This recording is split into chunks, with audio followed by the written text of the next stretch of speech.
વીરતાનું પ્રભુ કૃપાનું વીર થવાનું મહારથી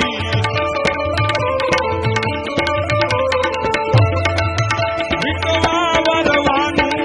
રણ ચડવાનું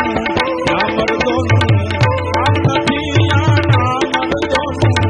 કામ નથી આ ના મર્દોનું કરુણા પાવાનું ગુણ ગાવાનું અને ખવડાવીને ખાવાનું આ વ્યક્તિને ખવડાવી અને ખાવામાં એને આનંદ હતો એને મજા હતી કારણ કે અમે એની પાસે તો બહુ મોજ કરી જેથી મને કઈ આવડતું નતું ને તેથી સાંભળવા વાળા